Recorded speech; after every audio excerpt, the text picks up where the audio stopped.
Είμαστε στο hangout του protecon.gr και κάνουμε μια εκπομπή για τις εκλογές του Μαΐου 2012. Μαζί μας είναι η κυρία Μαριλίζα Ξενογιαννακοπούλου, υποψήφια βουλευτής στη Β' Αθηνών του ΠΑΣΟΚ, και ο κύριος Ανδρέας Ψυχάρης, υποψήφιος βουλευτής της Νέας Δημοκρατίας στην Α' Αθηνών, ελπίζω να μην κάνω λάθος, στις εκλογικές περιφέρειες. Ευχαριστούμε που είστε μαζί μας καταρχήν και χρόνια πολλά. Η χώρα διαρκώς μεταρρυθμίζεται, αλλά δύσκολα αλλάζει.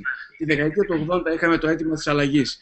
Από τη δεκαετία του 90, τα τελευταία 20 χρόνια δηλαδή, έχουμε ένα μόνιμο αίτημα στην πολιτική ζωή του τόπου, που είναι το αίτημα των μεταρρυθμίσεων. Γιατί δεν προωθήθηκαν οι μεταρρυθμίσεις που όλοι θεωρούμε ότι η χώρα χρειαζόταν? Δηλαδή, ότι για παράδειγμα, όταν σύμφωνα με την έκθεση της Τραπέζης της Ελλάδος, η Ελλάδα, ο ρυθμός απόδοσης του ΦΠΑ, αν ήταν στο μέσο όρο του ρυθμού απόδοσης των χωρών του ΟΣΑ, η Ελλάδα θα εισέπρατε 10 δισεκατομμύρια ευρώ περισσότερα. Δηλαδή, αν οι φοροεισπρακτικοί μας μηχανισμοί είναι απαθλιωμένοι, τι είναι αυτό το οποίο απέτρεψε στα δύο κόμματα εξουσίας, τα 30 χρόνια τα οποία κυβερνούν, να συγκροτήσουν ένα στοιχειωδώς λειτουργικό κράτος? Κύριε Ξενογιαννακοπούλου, θα ήθελα λίγο να έχω τη διάγνωσή σας εν συντομία. Καταρχάς, τα πράγματα δεν είναι μαύρο-άσπρο. Δηλαδή, δεν πρέπει να ισοπεδώσουμε μία περίοδο της μεταπολίτευσης που είδαμε μία πρωτόγνωρη ευημερία στη χώρα μας. Είδαμε να υπάρχει περιφερειακή ανάπτυξη, είδαμε πραγματικά ο κόσμος να έχει πολύ περισσότερες δυνατότητες δουλειάς και προοπτικής. Ταυτόχρονα όμως, αυτή η ευημερία είχε και τις εύκολες πλευρές της. Δηλαδή, όταν είχαμε, να πω ένα χαρακτηριστικό παράδειγμα, τα πολλά κονδύλια των κοινοτικών πλαισίων στήριξης ή του ΕΣΠΑ στη συνέχεια, δεν έγινε πάντα η καλύτερη δυνατή αξιοποίησή τους. Δεν έγινε εγκαίρως η διοικητική μεταρρύθμιση, όπως είπατε, προκειμένου να λειτουργούν αποτελεσματικά οι μηχανισμοί, οι φοροεισπρακτικοί και γενικώς οι μηχανισμοί του κράτους. Πάρα πολλοί λόγοι γι' αυτό, πάρα πολλές παθογένειες που συζητούμε τώρα. Έχετε θητεύσει στην Ευρωπαϊκή Ένωση, ξέρετε τι σημαίνει ένα στοιχειωδώς λειτουργικό ευρωπαϊκό κράτος. Μια από η κατάντια της χώρας μας, νομίζω, συνοψίζεται μεταξύ άλλων στο γεγονός ότι έχουμε ένα κράτος σχεδόν τριτοκοσμικού τύπου σε ό,τι αφορά τουλάχιστον τη συλλογή των φόρων. Γιατί έπρεπε να χρεοκοπήσει η χώρα για να το καταλάβουμε αυτό? Καταρχάς, εγώ είπα εξ αρχής ότι δεν είναι μαύρο-άσπρο, με την έννοια ότι γίνανε και πάρα πολλά βήματα αυτά τα 40 χρόνια. Θυμηθούμε πώς ήταν η Ελλάδα το 70 και στις αρχές του 80. Ταυτόχρονα όμως πρέπει να πούμε ότι επελέγει και την τελευταία δεκαετία δυστυχώς και ένα πρότυπο ανάπτυξης το οποίο βασίστηκε πάρα πολύ στον καταναλωτισμό.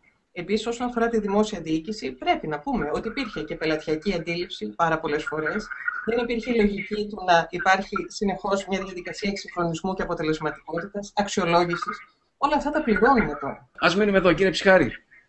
Ξέρετε, εγώ το βλέπω κάπως διαφορετικά. Εγώ θεωρώ ότι οι νόμοι στο κράτος υπάρχουν.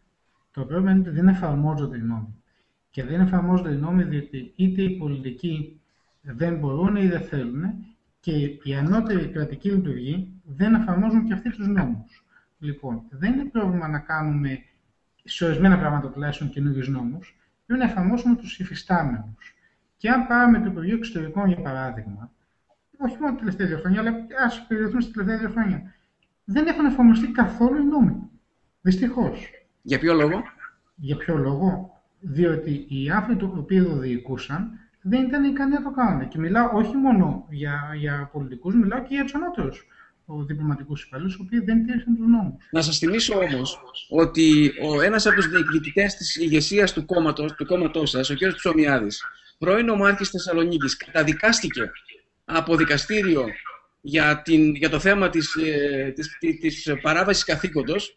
Και σας θυμίζω ότι στελέχη του κόμματός σας, προεξάρχοντος του Προέδρου του κ. Σαμαρά και του κ. Μιχελάκη και άλλων βουλευτών, μίλησαν για δικαστικό πραξικόπημα. Δηλαδή, έχουμε να κάνουμε εφαρμογή νόμου, η δικαιοσύνη αποφαίνεται για ένα προβεβλημένο στελεχό σας και το κόμμα σας, αντί να θεωρήσει αυτονόητο ότι οι νόμοι πρέπει να εφαρμόζονται και δεν κάνουμε καμία συζήτηση από αυτό, δεν το κάνατε. Το κόμμα μας πάντα λέει ότι η δικαιοσύνη πρέπει να είναι ανεξάρτητη και δεν έχουμε κανένα πρόβλημα εφόσον αποδειχτεί κάτι να γίνει. Ναι, αλλά εσείς τον υπερασπίσατε. Ο κύριος Καμένος τότε ήταν βουλευτής σας και έλεγε για δικαστικό πραξικόπημα. Ο κύριος Μιχαλάκης επίσης. Ο κύριος Καμένος, δεν είμαστε τρίτοι με τον κύριο Καμένο, και αν θέλετε κάτι για τον κύριο Καμένο μπορεί να το ρωτήσετε. Είναι πέρα από πρόσωπα. Το κόμμα σας και αντιστοίχως και στην περίπτωση. Το κόμμα πάντα θέλει να τηρείται ο νόμος και γι' αυτό μάλιστα και ο πρόεδρος, ο κ. Σαμαράς, έχει προτείνει διάφορα θέματα, τα οποία μπορούν, όπως για παράδειγμα το υποθενέσχεση, να εφαρμόσει το υποθενέσχεση του 2014. Είπατε ότι πράγματι πολλές φορές δεν εφαρμόζονται οι νόμοι και παράγονται πολλά προβλήματα. Δηλαδή, μια στοιχειώδη συνθήκη για να λειτουργήσει μια σύγχρονη κοινωνία είναι η εφαρμογή των νόμων. Έχουμε λοιπόν ένα νόμο για τα πανεπιστήμια, ο οποίος δεν εφαρμόζεται καθ' υπόδειξη μετά από απόφαση του Υπουργού Παιδείας, τον οποίο υπέδειξε το κόμμα σας. Δεν είδα τη Νέα Δημοκρατία να ζητήσει την παραίτηση του κ. Μπαμπινιώτη, καθότι επέλεξε να μην εφαρμόσει τον νόμο Διαμαντοπούλου για τα πανεπιστήμια. Η κυβέρνηση Παπαδήμου είχε δύο πρόσωπα. Ήταν πετυχημένη όσον αφορά τον στόχο, τον σκοπό τον οποίο τη συστάσαμε, δηλαδή ότι ανταλλαγή PSI και την Διανοητική Σύμβαση, αλλά πέτυχε παταγωδώς στα θέματα της καθημερινότητας και εφαρμογής του νόμου. Σαφέστατα. Λοιπόν, σαφέστατα δεν μπορεί όταν η Βουλή με 250-251 βουλευτές, δεν θυμάμαι πόσοι ήταν, αλλά με μια μεγάλη πλειοψηφία λέει να εφαρμοστεί ένας νόμος, ψηφίζουν νόμο και να εφαρμόζεται. Αυτό είναι απαράδεκτο. Σας ερωτώ λοιπόν, τα κόμματά σας έχουν σχέδιο στη δημόσια διοίκηση τα υπουργεία να τα διοικούν γενικοί γραμματείς στελέχη της διοίκησης? Καταρχάς, να αναφέρω ότι για τους γενικούς διευθυντές πλέον υπάρχει μια θεσμοθετημένη διαδικασία ανοιχτής πρόσκλησης. Πράγματι. Είναι μια αξιολόγηση. Ξέρετε ότι δώσαμε μάχη προκειμένου το ΑΣΕΠ να είναι πραγματικά ο κυρίαρχος θεσμός γύρω από όλα αυτά τα ζητήματα. Μιλάω για τους γενικούς γραμματείς όμως, κύριε Ξενογεννακοπούλου. Θα έρθω σε αυτό. Θέλω να πω και κάτι, γιατί ξέρετε, πολλές φορές πρέπει να κοιτάμε και την πραγματικότητα. Μας ρωτάνε πολλές φορές γιατί στην Ελλάδα έχουμε τόσο πολυπληθείς κυβερνήσεις. Ξέρετε ότι ένας από τους λόγους είναι ότι οι αδυναμίες της δημόσιας διοίκησης απαιτούν να υπάρχουν περισσότερα πολιτικά πρόσωπα προκειμένου να ασκηθεί τελικά η διακυβέρνηση της χώρας. Αυτό λοιπόν είναι μια άλλη παθογένεια. Όσο πιο αποτελεσματική θα γίνεται η δημόσια διοίκηση, και εκεί να συμφωνήσω μαζί σας ότι έχει ενδιαφέρον να δούμε στο μέλλον ενδεχομένως και κάποιες θέσεις μονίμων υπηρεσιακών, να τους πούμε ειδικούς γραμματείς, να τους πούμε γενικούς γραμματείς, είναι κάτι ενδιαφέρον. Δεν το προτείνετε όμως, το κόμμα σας δεν το έχει προτείνει. Το 80% των στελεχών που διορίστηκαν με το OpenGov είναι στελέχη του κόμματός σας ή φίλοι του πρωθυπουργικού κύκλου. Αυτό είναι άδικο και ισοπεδωτικό. Όχι, δεν είναι καθόλου άδικο ούτε ισοπεδωτικό. Να τους πάρουμε έναν. Ο κ. Παπανδρέου δεν έχει διορίσει φίλος του. Αυτό μου λέτε. Είπα κάτι διαφορετικό, κύριε Ψυχάρη. Είπα ότι η δημοκρατία δεν απαγορεύεται σε κανέναν και φαντάζομαι και ο κύριος Σαμαράς έχει τους προσωπικούς του συνεργάτες και δεν θα πει επειδή κάποιος είναι φίλος του ότι δεν μπορεί ταυτόχρονα να είναι συνεργάτης. Αυτό είναι σωστό. Αλλά την επόμενη μέρα θέλει κανείς να πει. Θα σας απαντήσω. Εγώ δεν έχω καμιά αντίρρηση να διορίζει όποιον θέλει. Εντάξει, φτάνει να παίρνει το πολιτικό κόστος.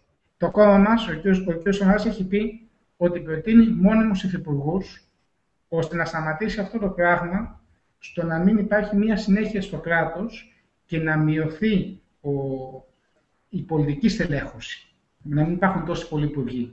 Αλλά η ευθύνη πάντα θα είναι ενός υπουργού. Δεν θα είναι του μόνιμου υφυπουργού που λέμε εμείς, ενός μόνιμου γενικού γραμματέα. Πρέπει τα στελέχη που ανεβαίνουν στην ιεραρχία να κρίνονται σωστά βάσει ικανοτήτων και όχι βάσει ούτε μέσου ούτε αρχαιότητος. Η δημόσια διοίκηση μπορεί να διορθωθεί πολύ εύκολα εάν αξιοποιούνται κατάλληλα τα στελέχη. Και επίσης, τα κακά στελέχη να τιμωρούνται. Κυρία Ξενογεννακοπούλου, συγγνώμη, ως Υπουργός Υγείας διορίσετε διοικητές νοσοκομείων, εκ των οποίων πάρα πολλοί ήταν άνθρωποι του κόμματός σας.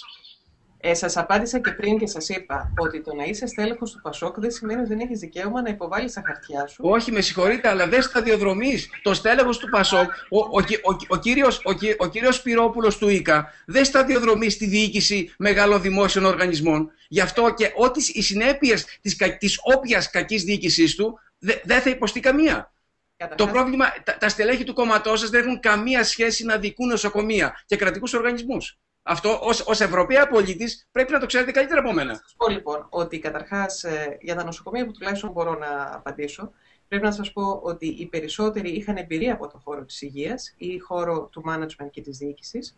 Και μάλιστα αυτό αποδείχτηκε γιατί και στη συνέχεια και μετά τον ασχηματισμό οι περισσότεροι παραμείναν στη θέση τους και έχουν και πολύ συγκεκριμένα αποτελέσματα μείωση των δαπανών της υγείας. Δηλαδή, ορισμένοι παραμέναν στη θέση τους, μισό λεπτό, ορισμένοι παραμέναν στη θέση τους διότι υπήρχε βέτο από το κόμμα σας να μην φύγουν. Μέχρι το 2009 κυβερνούσε η Νέα Δημοκρατία. Το Πασόκ από τα τελευταία 31 χρόνια κυβέρνησε περίπου 24 χρόνια. Και άλλα περίπου 7 χρόνια η Νέα Δημοκρατία. Η θητεία σας, το ρέκορντ και των δύο κομμάτων έχει αποδείξει ότι αυτά, κυρία Ξενογεννακοπούλου, δεν ισχύουν. Κυβερνήσατε κομματοκρατικά, πελατειακά. Γιατί εγώ ως πολίτης, φορολογούμενος πολίτης, πρέπει να πιστέψω τα δύο κόμματα εξουσίας ότι δεν θα συνεχίσετε το ίδιο βιολί και στο μέλλον? Καταρχάς, εγώ να απαντήσω για το Πασόκ και να πω ότι αν στα τελευταία 40 χρόνια έχουν γίνει κάποιες μεγάλες θεσμικές αλλαγές στη χώρα. Δεν μιλάω για θεσμικές αλλαγές, μιλάω για κομματοκρατική διοίκηση. Έχει σημασία, γιατί οι θεσμικές αλλαγές έχουν να κάνουν από το ΑΣΕΠ και τη διαφάνεια μέχρι συγκεκριμένους θεσμούς. Το οποίο το ΑΣΕΠ το υπονομεύσατε συστηματικά με 80 τροπολογίες. Δημόσια διοίκηση, αυτό έχει να γίνει σε πολύ μεγάλο βαθμό από τις πρωτοβουλίες του Πασόκ. Αυτό δεν σημαίνει ότι δεν υπήρξαν λάθη, αδυναμίες και προβλήματα. Προς Θεού, μακριά από μένα. Ναι, γιατί να σας πιστέψω όμως εγώ? Γιατί πρέπει να εμπιστευτείτε? Εμένα προσωπικά, εγώ δουλεύω. Όχι προσωπικά, κύριε Ψυχάρη, μιλάω για το κόμμα σας. Τη μεγαλύτερη ευθύνη για αυτά που έχουν γίνει, εγώ συμφωνώ και τα δύο κόμματα έχουν κάνει λάθη. Αλλά το Πασόκ τα τελευταία 2,5 χρόνια έχει κάνει εγκλήματα. Εμείς φέρουμε πολύ μικρότερη ευθύνη για ό,τι έχει γίνει. Από εκεί και πέρα, εμείς έχουμε δει τα λάθη μας, έχουμε κάνει αυτοκριτική μας, αλλά θεωρούμε ότι εμείς μπορούμε να τα διορθώσουμε.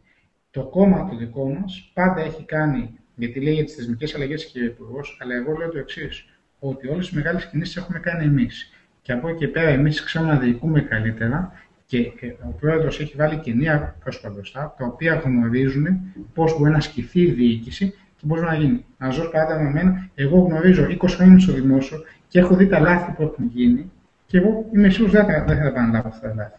Πρώτα τη Βουλή θα διορθώσει, πρώτα τους πολιτικούς. Η διαφάνεια που θα υπάρχει πρώτα για τα υπουργικά γραφεία, για το πόθεν έσχεση των υπουργών και των βουλευτών και από το 1974 και πέρα όσοι έχουν κυβερνήσει. Να αλλάξουν όμως ευθύνες των υπουργών. Να μην καλύπτεται κάποιος όπως ο κ. Τσαχωτζόγλου, για παράδειγμα, από την παραγραφή. Δεν είναι δυνατόν να πηγαίνει ως υπεράσπιση αν υπάρχει παραγραφή. Τον κύριο κύριε Ψυχάρη, τον κύριο Παυλίδη τον αθώωσε το κόμμα σας. Σας επαναλαμβάνω ότι εγώ θεωρώ οποιοσδήποτε έχει κάνει οποιοδήποτε έγκλημα να μην υπάρχει ποτέ παραγραφή. Η δική μου θέση είναι εξής. Ποτέ παραγραφή, ποτέ. Είναι σαφές. Εγώ θέλω να τονίσω ότι τη διαχρονία των φαινομένων. Μακάρι να ήταν μόνο το Πασόκ ή μόνο η Νέα Δημοκρατία. Το δράμα της χώρας είναι ότι και τα δύο μεγάλα κόμματα, όταν ήταν στην εξουσία, ενήργησαν με πανομοιότυπο τρόπο σε κρίσιμες καταστάσεις. Υπάρχει, επαναλαμβάνω όμως, άλλο τα λάθη που κάναμε εμείς ως κυβέρνηση, γιατί κάναμε και λάθη, ουδής αλάθος, και άλλο τα εγκλήματα που έκανε το Πασόκ τα τελευταία 2,5 χρόνια. Τα εγκλήματα που έκανε. Αυτή τη στιγμή μας έχει βάλει να είμαστε ο τελευταίος στοχός της αμάξης σε όλη την Ευρώπη. Λόγω του κύριου Παπανδρέου και του κύριου Βενιζέλου. Για τον κύριο Παπανδρέου, θέλω να πω μια φράση δικαιοσύνης. Δεν πρέπει ποτέ να ξεχνάμε ότι η συμφωνία της 26ης Οκτωβρίου, η οποία ήταν η βάση για να γίνει το PSI και να μπορούμε τώρα να λέμε ότι μπαίνουμε σε μια νέα φάση βιωσιμότητας εξυπηρέτησης του χρέους, ήταν αποτέλεσμα της διαπραγμάτευσης που έκανε ο Γιώργος Παπανδρέου ως Πρωθυπουργός και ο Βαγγέλης Βενιζέλος ως Αντιπρόεδρος. Και γυρίσανε πίσω και την τροπήλησαν. Η ιστορία πρέπει να είναι. Όχι, να είστε εσείς δίκαιοι, με συγχωρείτε. Πήγαν στις κάνες. Μπορούμε να οικοδομήσουμε καλύτερα το μέλλον. Ακούστε με όμως, το πήγαν στις κάνες και ξεφτυλίστηκε η Ελλάδα από την πάσα του δημοψήφισμα. Συμφωνείτε με το δημοψήφισμα? Συμφωνείτε με το δημοψήφισμα? Εγώ, κοιτάξτε, για το δημοψήφισμα καταρχήν, πιστεύω πραγματικά ότι σαν διαδικασία είναι μια διαδικασία ευρωπαϊκή. Όχι. Αν συμφωνείτε, αν το είχε πει, με συγχωρείτε. Στην συγκεκριμένη στιγμή δημιούργησε πρόβλημα, είναι σαφές. Θα έλεγα να το κλείσουμε εδώ. Ολοκληρώσαμε την ενότητα που ήθελα εγώ να συζητήσουμε κράτος, διοίκηση, μεταρρυθμίσεις. Βεβαίως, πάρα πολλά θέματα τα αφήσαμε χωρίς να τα έχουμε συζητήσει ή θίξει καν, αλλά αυτά μια επόμενη φορά. Θέλω να σας ευχαριστήσω για τη συμμετοχή σας στο Hangout του Protocol και να σας ευχηθώ καλή επιτυχία. Να είστε καλά.